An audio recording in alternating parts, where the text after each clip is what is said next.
Meu coração é que eu possa hoje, à noite, aquecer o coração de vocês com uma porção do Evangelho do Senhor Jesus Cristo. Amém? Contei meus anos e descobri que terei menos tempo para viver daqui para frente do que vivi até agora. Sinto-me como aquela menina que ganhou uma bacia de jabuticabas. As primeiras ela chupou displicentemente, mas percebendo que faltava poucas, rói o caroço. Já não tenho tempo para lidar com mediocridades, não quero gastar o tempo em reuniões onde desfilam egos inflamados. Não tolero gabolices. Inquieto-me com invejosos tentando destruir aqueles que admiram, cobiçando seus lugares, talentos e sorte. Já não tenho tempo para projetos megalomaníacos. Não participarei de conferências que estabelecem prazos fixos para reverter a miséria do mundo. Não quero que me convidem para eventos de um fim de semana com a proposta de abalar o milênio. Já não tenho tempo para reuniões intermináveis, para discutir estatutos, normas, procedimentos e regimentos internos. Já não tenho tempo para administrar melindres de pessoas que, apesar da idade cronológica, são imaturos. Não quero ver os ponteiros do relógio avançando em reuniões de confrontação onde tiramos fatos a limpo. Detesto fazer a cariação de desafetos que brigam pelo majestoso cargo de secretário do coral. Lembrei-me agora de Mário de Andrade, que afirmou: as pessoas não debatem conteúdos, apenas rótulos. Meu tempo tornou-se escasso para debater rótulos. Quero a essência, minha alma tem pressa. Sem muitas jabuticabas na bacia, quero viver ao lado de gente humana, muito humana, que sabe rir de seus tropeços, não se encanta com triunfos, não se considera eleita antes da hora, não foge de sua mortalidade, defende a dignidade dos marginalizados e deseja tão somente andar ao lado do que é justo. Caminhar perto de coisas e pessoas de verdade. Desfrutar desse amor absolutamente sem fraudes. Nunca será perda de tempo. O essencial faz a vida valer a pena e, para mim, basta o essencial. Esse é um poema de Rubem Alves, que foi lido no velório dele, do autor, quando morreu em 2014, aqui na cidade de Campinas. E quando eu me deparei com esse tema, que eu preciso agradecer ao Denner ter me convidado, porque o meu coração se aquece pela reflexão do legado, porque isso é muito caro para mim. E me aquece o coração ainda mais falar com pessoas amigas como vocês, de quem aprendi a gostar. Porque eu sou pai de 3 crianças. 3 crianças novas ainda. Aliás, estudar sobre o legado essa semana me fez ter dificuldade de vir para cá hoje. Porque eu me sentei na mesa da cozinha para tomar um café de fim de tarde com meus 3 filhos, na sexta-feira à noite, e de tanto estudar, ou ler, ou pensar diante das Escrituras sobre o legado, me fez ter vontade de não sair de casa, de terminar aquele café com calma. Porque quando eu lembro de Rubem Alves, e quando estudava essa semana, ou refletia essa semana sobre isso, me veio à mente o poema de Rubem Alves, do Tempo e da Jabuticaba. E eu me lembrei que eu sou um ser humano que corro atrás de gabolices, de coisas de pessoas que se gabam, que acham que são eleitas antes da hora, que acham que seus méritos, suas habilidades e suas competências vão levá-las a lugares que esses recursos meritocráticos não levam a nada. Eu sou alguém assim, que amo gabolices e corro atrás de tantas quantas passam diante de mim. Mas também, como pai de 3 lindas crianças, refletir sobre o legado e me lembrar do poema de Rubem Alves me faz lembrar também dessas pessoas que ele fala, humanos que sabem rir dos seus tropeços. Lembrar dos meus filhos que em noites frias como a que fez em Atibaia, em Bragança nos últimos dias, porque ninguém merece aquilo.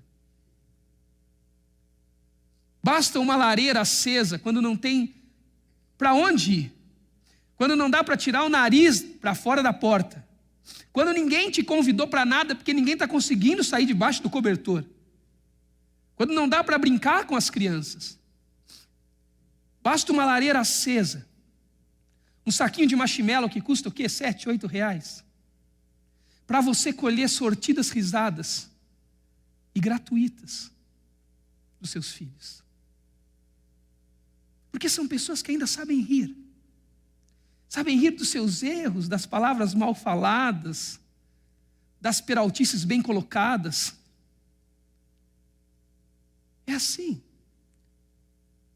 E quando eu me deparei com essa perspectiva do legado, pensar sobre o legado me fez levantar a seguinte pergunta: pensar sobre o que em relação ao legado? Nosso querido irmão, que contou a bela história de sua família, disse, me parece com muita propriedade, que há várias coisas para nós tratarmos quando pensamos no tema legado. Nós poderíamos falar, por exemplo, do legado como uma intencionalidade, uma ação intencional em direção ao próximo. Como nós ensinamos na igreja. Nós vemos na Bíblia, a Bíblia repleta de exemplos e de ordenanças em relação a isso. O próprio ID é uma ordem de uma ação intencional em direção ao próximo. Salmo 78 diz que nós devemos contar os feitos do Senhor, nunca encobri-los de geração a geração. Nós vemos na Bíblia tantos exemplos de pessoas que tiveram ações intencionais em direção ao próximo. Foi assim Moisés com Josué, foi assim Jesus com os discípulos, foi assim Paulo com Timóteo, foi assim o próprio jovem Timóteo, que Paulo diz que recebeu o evangelho de sua avó, de sua mãe, Lóide e Eunice.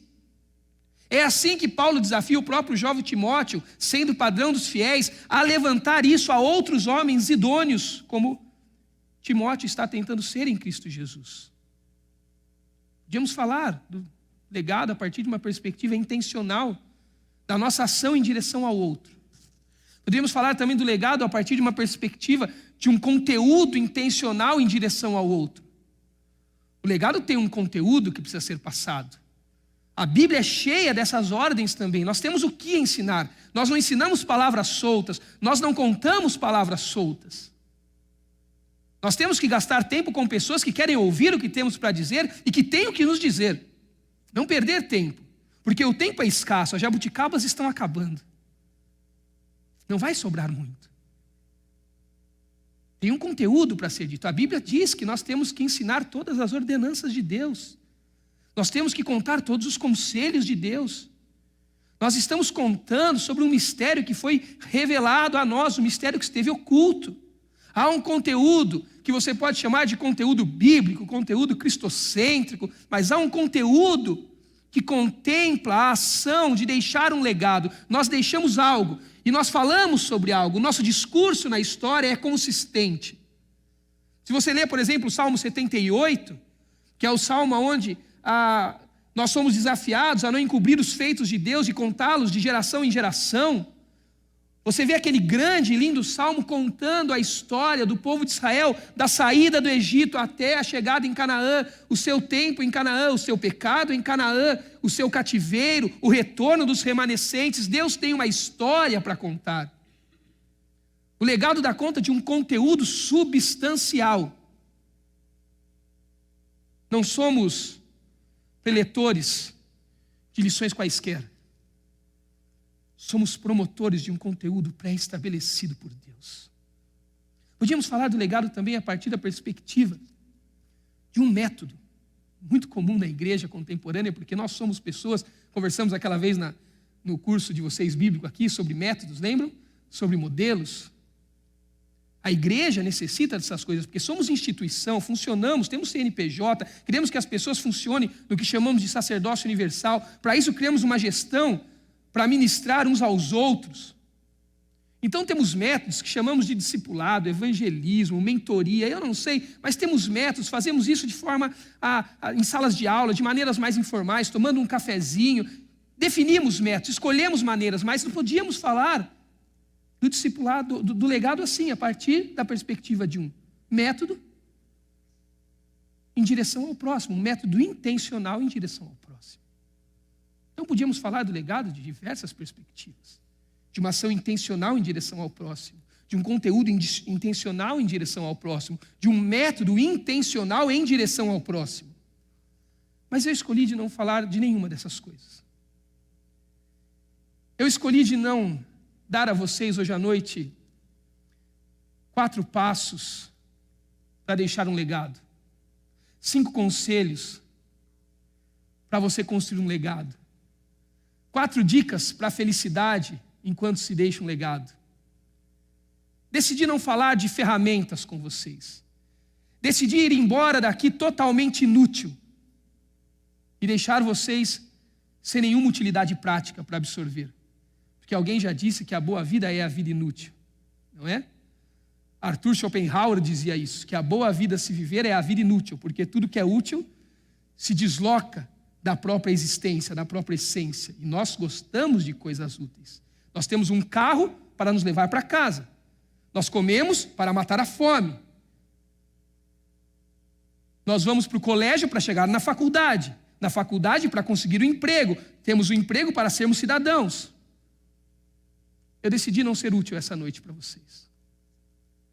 Talvez nem seja a melhor pessoa essa noite, porque eu não vou ser útil.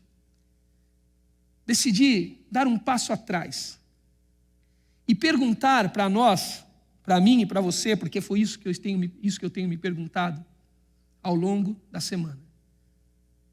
E aqui está o meu agradecimento por me convidar a essa reflexão. Foi isso que me dificultou sair de casa e levantar da mesa do café da tarde. Não foi só o bolo de fubá. Ajudou também. Mas foi dar um passo atrás na minha vida e compreender que o legado que eu vou abandonar no caminho enquanto passo por ele, como dizia o Pessoa, que caminhante o caminho se faz caminhando. O que eu vou deixar enquanto caminho tem a ver com a percepção de mundo que eu tenho em relação ao próximo. Porque, como disse, nós poderíamos falar de diversas perspectivas do legado, da ação, do conteúdo, do método, porém, sempre intencionalmente em direção ao próximo. Então, eu queria dar um passo atrás e perguntar esta noite para mim e para vocês, diante de um texto que escolhi, qual é o coração que nos toma quando olhamos para o próximo? Qual é a cosmovisão que temos de mundo quando olhamos intencionalmente para aqueles que passam por nós ao longo da vida, sejam nossos filhos, nossas esposas, nossos parentes, nossos amigos, nossos inimigos? Sejam os irmãos da igreja, a sociedade, todas as suas relações em geral. Que tipo de cosmovisão temos quando olhamos para o próximo? E para isso eu escolhi uma parábola para ler com vocês. Eu confesso que eu lutei de tudo que era maneira para não cair nesse texto, porque quando você lê, você vai falar, mas o que isso tem a ver com legado? Né? Por que a gente não lê então o Salmo 78? Por que a gente não lê a história de Timóteo? Por que a gente não lê Paulo escrevendo para Tito? Por que a gente não lê Filipenses 2, seja sua atitude como a de Cristo Jesus? Por que a gente não olha para os exemplos de Jesus?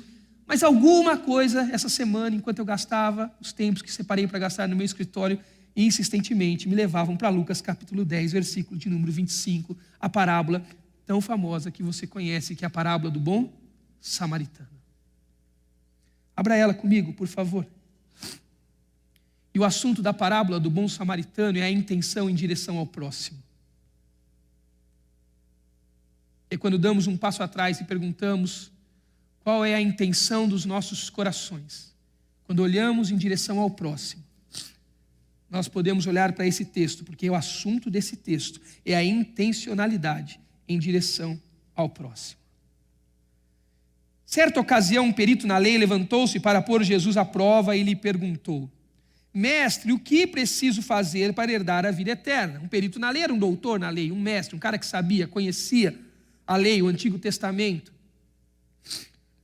E Jesus, demonstrando que identificava o Antigo Testamento como autoridade da palavra de Deus, como palavra de Deus que elucidava a história do Evangelho, que trazia à luz a história do Evangelho, que apontava a história do Evangelho, a palavra de Deus, ele diz: então, o que está escrito na lei? Respondeu Jesus. Como você a lê? Porque ele lia. Ele é apresentado no verso 25 como um mestre, um perito, um homem que conhecia a lei. Então você lê. E já que você me pergunta, me diga, a partir dos seus pressupostos, a partir do lugar da onde você parte falando, a partir da sua cosmovisão, do seu mundo, como você vê, como você responderia à sua própria questão, doutor da lei? Porque eu reconheço o seu conteúdo programático, da onde você tira suas conclusões, como algo realmente relevante. Então ele respondeu a Jesus, ele cita lá Deuteronômios, Levíticos, ele diz: ame o Senhor, o seu Deus, de todo o seu coração, de toda a sua alma, de todas as suas forças, de todo o seu entendimento, e ame o seu próximo como a si mesmo. Ele declara a regra de ouro veterotestamentária. Ele conta o imperativo categórico antes do Kant aparecer.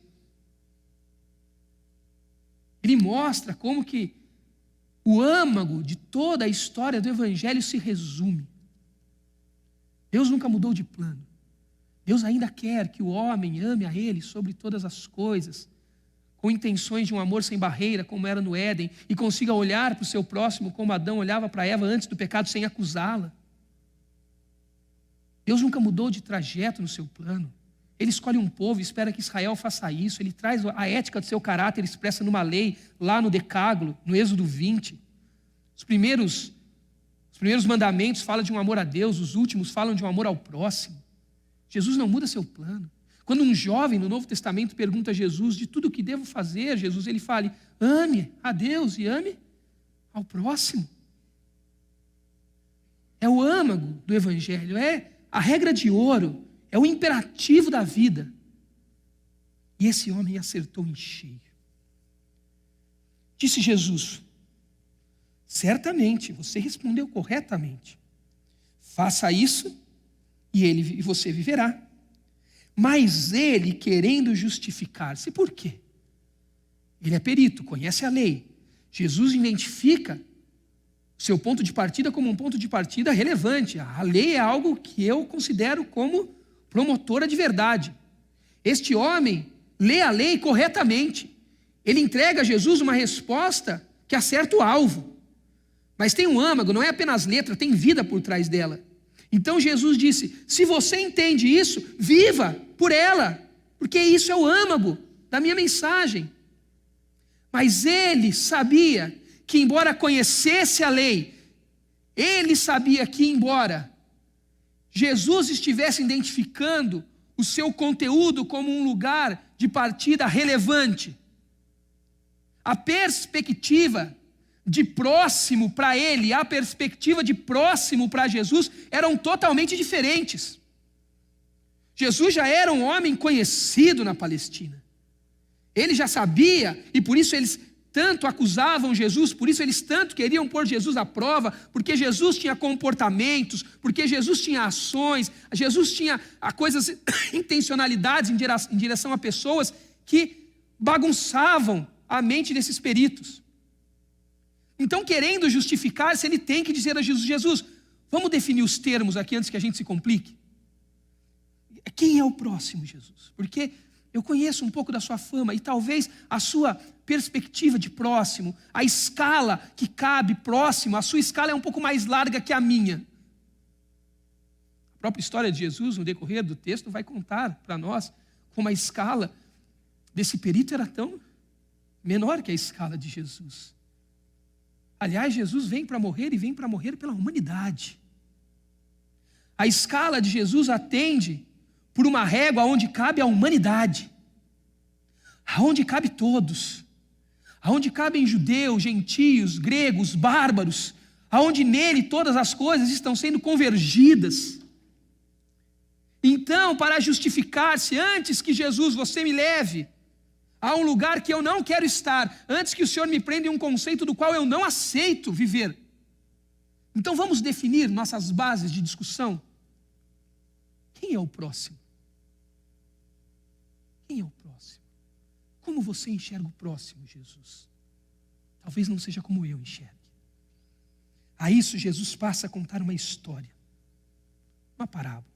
Talvez verdade, algo que Jesus está descrevendo de uma história que ele presenciou, talvez que ele soube, ou talvez uma parábola.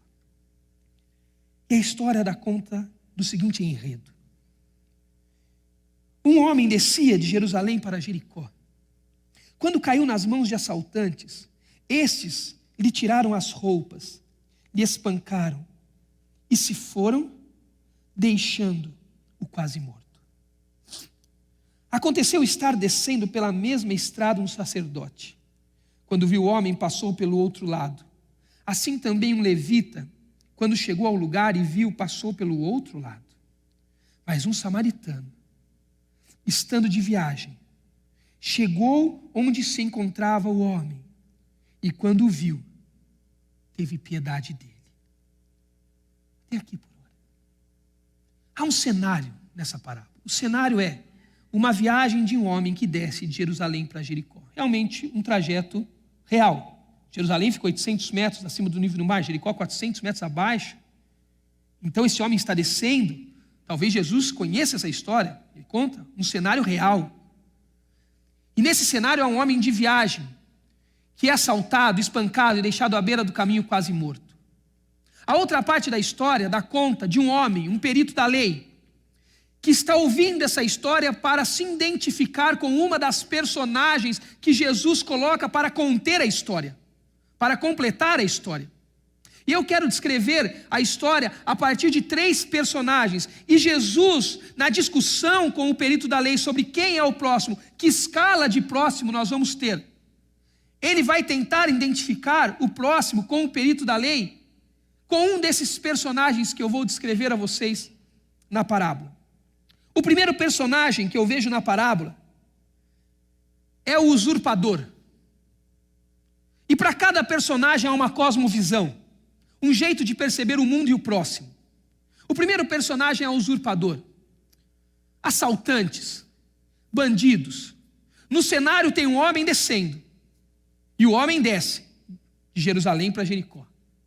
Quando começa a descer, aparece um assaltante, o espanca, o deixa quase morto e vai embora. O primeiro personagem da história é esse, o usurpador. Gente com quem o perito não se confundiria, porque ele é bom, porque ele tem justiça própria, faz coisas boas, não faz maldades à luz do dia dessa forma, não está fora de controle, mas o usurpador está.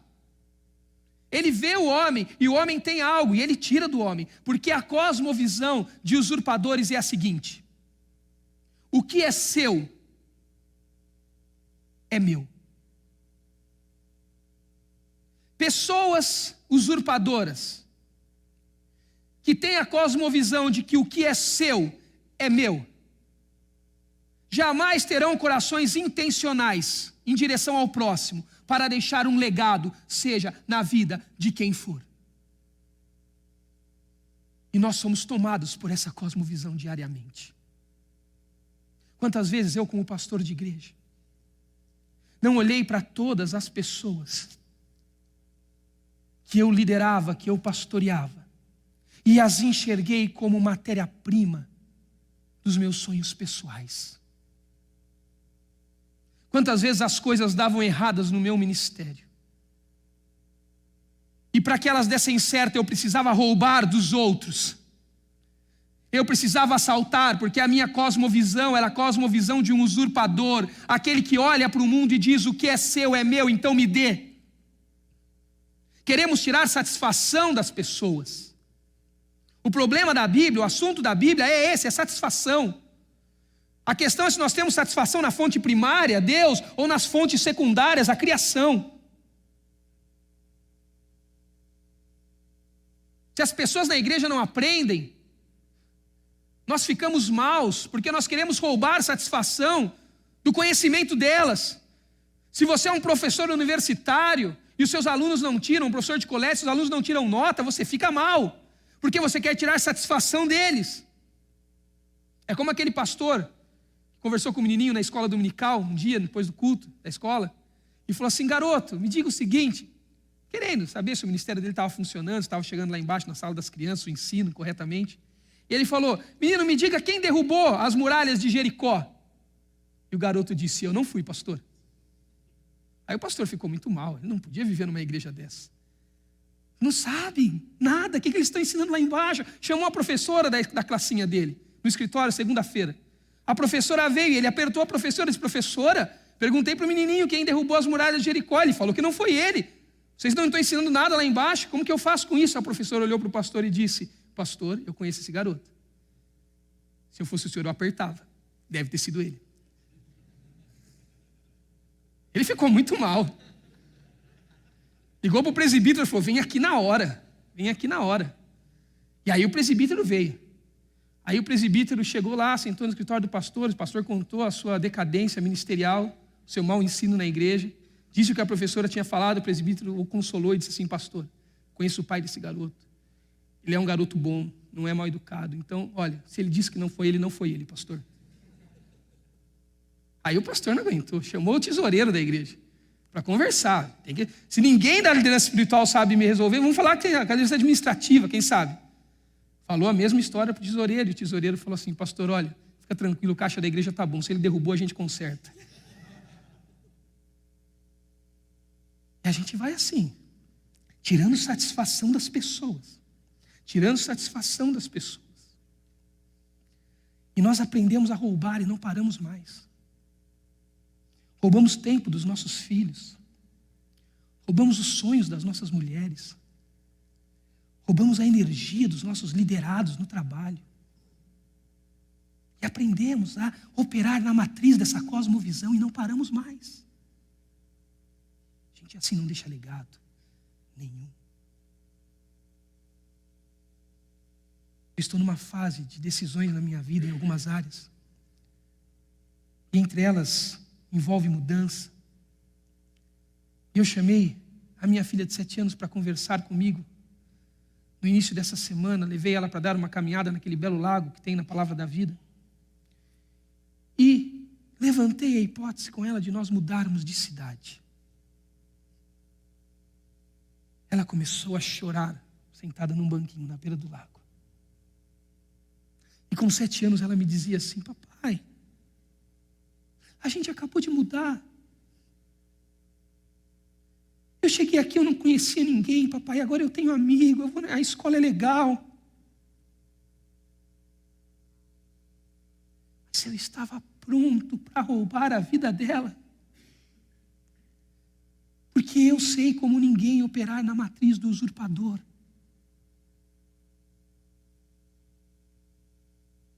Eu me lembro que minha esposa disse para mim, quando eu voltei e contei para ela, ela me disse: Joel, se nossos filhos não gostarem do nosso ministério, muito menos gostarão do Cristo que nos comissionou,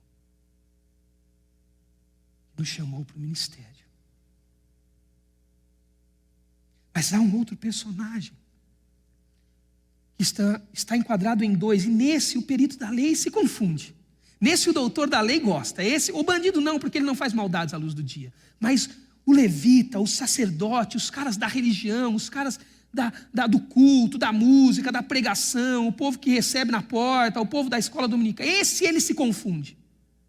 E esses também passaram pela mesma rota de viagem do homem espancado.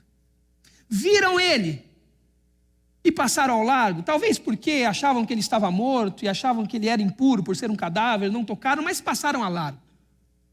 E esse personagem é o egoísta, que opera numa outra matriz de cosmovisão. Ele não diz o que é seu é meu, ele diz o quê?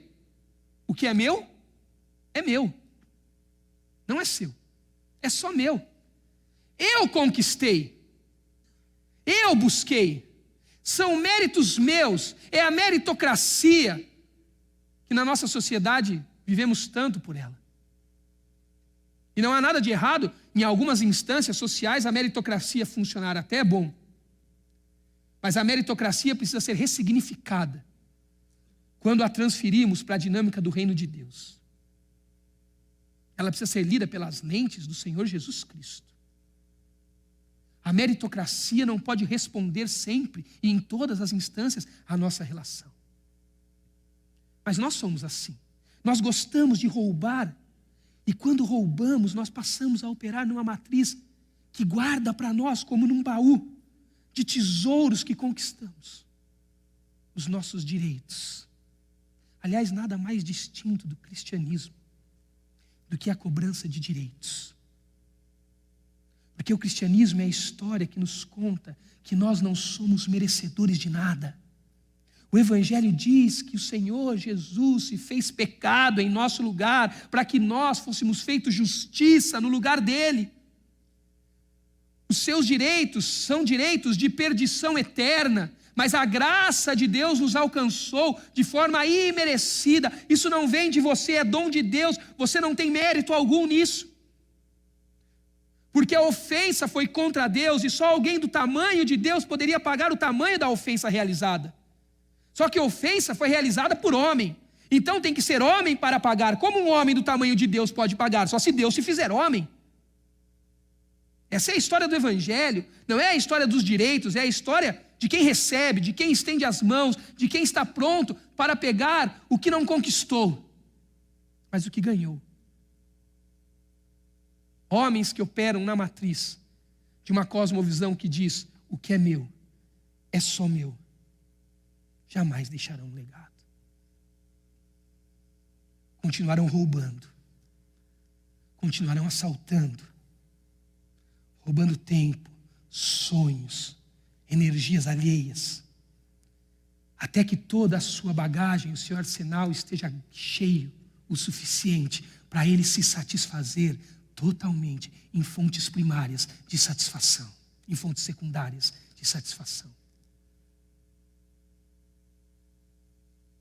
Eu me lembro, estava uma vez em Campinas, fui a uma churrascaria, e aí cheguei na porta da churrascaria para comer, perguntei o preço para o homem da entrada, ele me falou, eu já tinha descido do carro. Aí eu disse para ele: não, eu não quero ser acionista, eu quero só comer o rodízio mesmo. Mas aí já estava lá, a vergonha de sair era maior, né? Aí entramos, comecei a me preparar para não fazer mais nada aquele mês, não fazer nem compra em casa. Já falei para a Mônica: para com tudo, né? Vamos dormir, vamos acender vela, né? Já estava lá, e a vergonha de ir embora?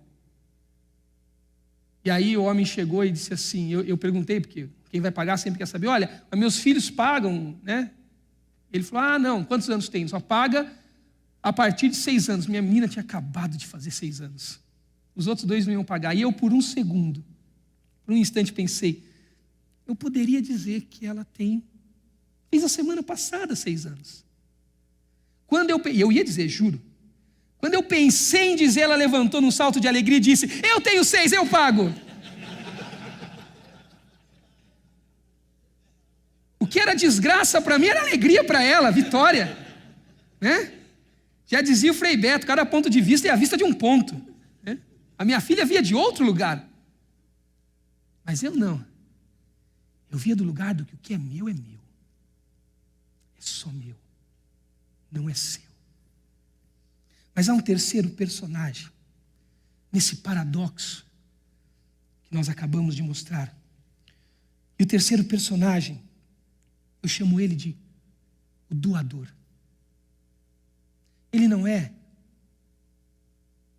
o usurpador que diz que o que é seu é meu. Ele não é o egoísta que diz que o que é meu é meu. Ele é o doador. Aquele que diz que o que é meu é seu.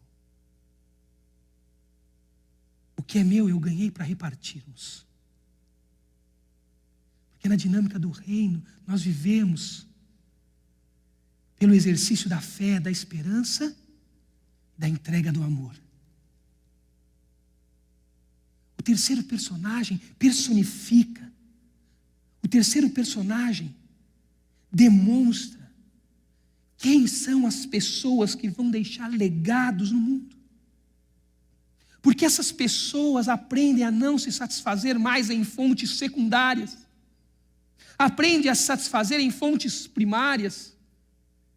Como dizia o Augustinho nas suas confissões: o que eu amo? Amo as flores, o cheiro dela, a comida. Ele diz: não, eu amo Deus. Amo o meu Senhor. Mas quando amo o meu Senhor, passo a amar as coisas. Porque agora a comida que eu como me sacia. O cheiro que eu sinto me toma completamente. Eu não vivo mais pelas coisas efêmeras. Como Tiago dizia, com aquela vida que se dissipa tão facilmente como quimeras. Agora eu vivo dentro de uma perspectiva de mundo, com uma cosmovisão, que o que eu ganhei é suficiente. O que eu ganhei não acaba, o que eu ganhei não se esgota, o que eu ganhei veio de Deus para mim como uma vida perfeita que habita dentro de mim. E homens que deram um passo atrás e perguntaram: que tipo de coração eu preciso ter para deixar um legado, seja para quem for enquanto passo pela vida? Descobrem que o coração que você precisa ter é o coração de um doador.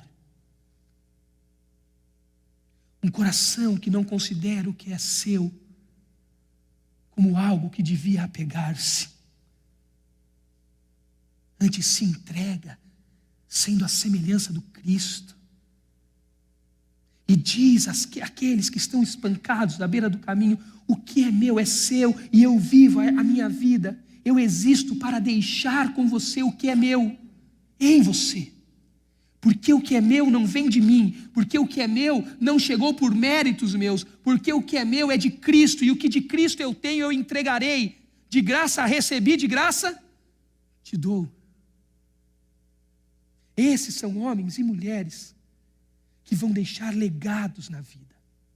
Esses são homens que, ao invés de roubar os sonhos dos seus filhos, o tempo dos seus filhos, multiplicam. São homens que trabalham demais.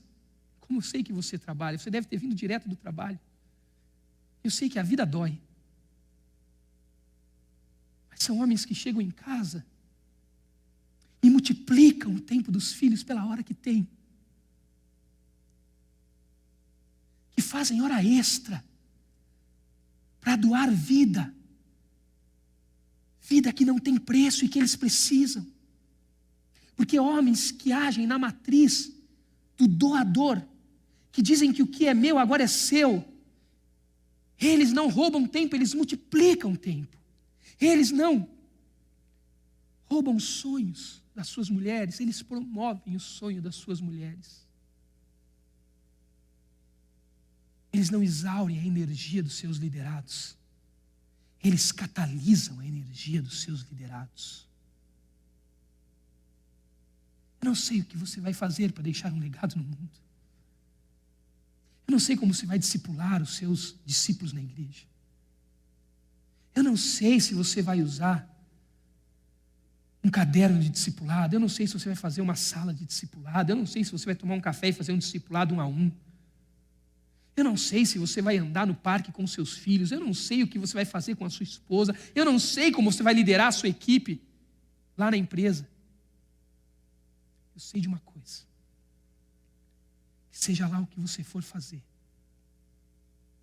seja lá quais forem as ferramentas que você vai utilizar para deixar um legado no mundo, esse legado só ficará se o homem que estiver mobilizando isso for um homem que abandonou a cosmovisão que diz: o que é seu é meu. Que abandonou a cosmovisão que diz: o que é meu, é meu. E o homem que abraçou a cosmovisão que diz: o que é meu, agora é seu. Você decorou? Bem simples.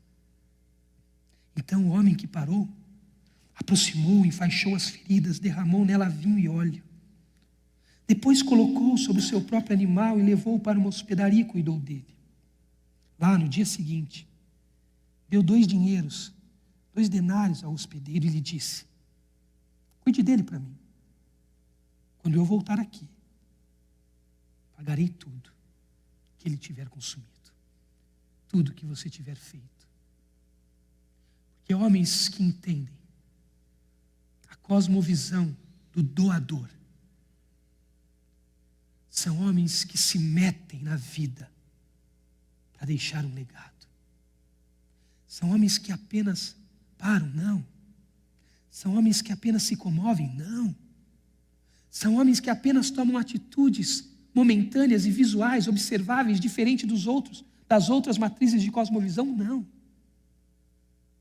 Mas são homens que metem a mão na ferida, põem um unguento, limpa, enfaixa. São homens que transportam com os próprios recursos que receberam de Deus pessoas até um lugar seguro e de cuidado. São homens que vivem a vida para promover e garantir cuidado a médio e longo prazo para todos aqueles que, de alguma maneira, Deus fez passar pelo seu caminho e confiou o coração deles a você e a mim. Você me compreende? O mundo está espancado à beira do caminho. O mundo está doente, falido. A sociedade está em frangalhos. É só você ligar a televisão hoje à noite para ouvir os comentários do William Vac, do Jornal da Globo. É só você ir lá. É só você ligar seu computador, a sua internet. A igreja, diante de um mundo falido, destituído de ética e estética, não pode falir também. A igreja, diante de um mundo falido e destituído de ética e de estética, não pode falir também. Porque o mundo está cheio de gente operando na matriz do usurpador, na matriz do egoísta. A igreja precisa, se quiser deixar um legado do Cristo nesse mundo, operar na matriz do doador. As primeiras, ela chupou displicentemente. Mas percebendo que falta poucas jabuticabas, rói até o osso. Já que falta poucas, não tenho tempo para projetos megalomaníacos. Não vou participar de conferências que estabelecem prazos fixos para reverter a miséria do mundo. Não quero que me convidem para eventos de um fim de semana com a proposta de abalar o milênio. Então, agora, sem muitas jabuticabas na bacia, quero viver ao lado de gente humana, muito humana. Sabe rir de seus tropeços, não se encanta com triunfos, não se considera eleita antes da hora, não foge da sua mortalidade. Defende a dignidade dos marginalizados e deseja tão somente andar ao lado do que é justo. Quero caminhar de perto de coisas e pessoas de verdade. E desfrutar desse amor absolutamente sem fraudes. Nunca será perda de tempo. O essencial faz a vida valer a pena. E para mim, basta o essencial. Enquanto eu lia, pensava essa semana nesse delicioso convite que você me fez. Lembrava algumas vezes da frase de Guimarães Rosa, quando ele diz: não convém fazer barulho de início, pois é só com o tempo que o escuro fica claro. Só com o tempo que o escuro fica claro. Eu descobri essa semana dele quanto de usurpador eu tenho, quanto de egoísta me toma. Mas também descobri que convite desafiador e poderoso eu ganhei do Senhor Jesus para operar na matriz de um doador de vida e vida perfeita. Agora, com certeza, a mesa do café da minha casa já foi tirada. Essa hora a criançada já está naquele soninho gostoso. Mas essa semana, eu terminei muito desafiado a olhar para os que são caros para mim e doar a vida de Jesus e tudo que eu achava que era meu, dizer a Cristo: eu entrego para que outros experimentem o legado que o seu sacrifício vicário deixou na minha vida. Que a gente vá para casa, chegue lá, dê um beijo nos seus filhos, na sua esposa.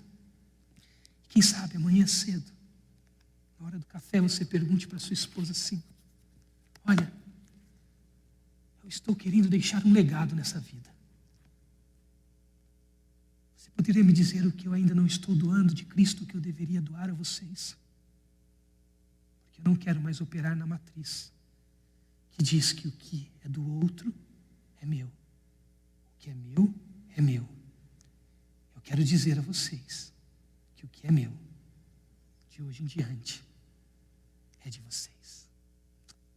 Que a graça de Deus nos tome.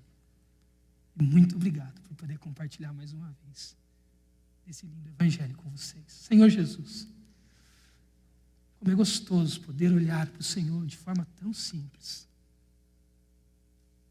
Lembrar que nós não precisamos nos esforçar mais do que o Senhor já se esforçou. Que todo o recurso que o mundo necessitava já está aqui. A sabedoria nos convida na esquina. O sacrifício do Calvário abre os braços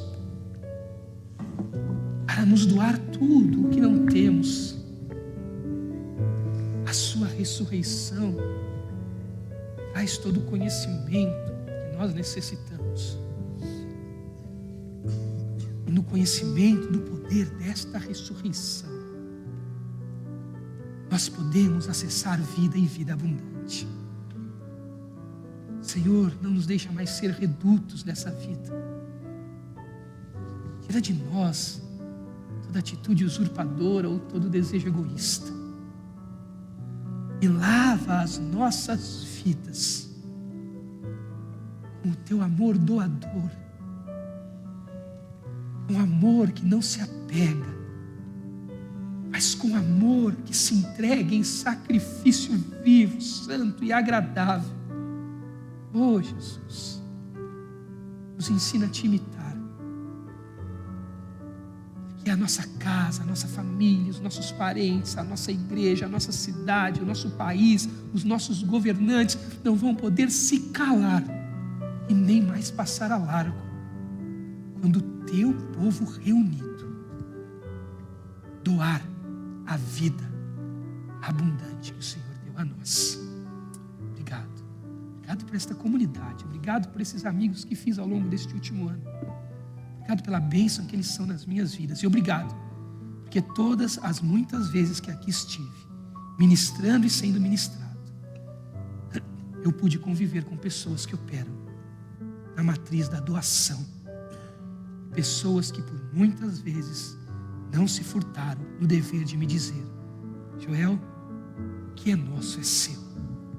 Por isso hoje me sinto no meio de amigos, grandes amigos feitos na ligadura do teu sangue e do teu sacrifício. Amém, Jesus.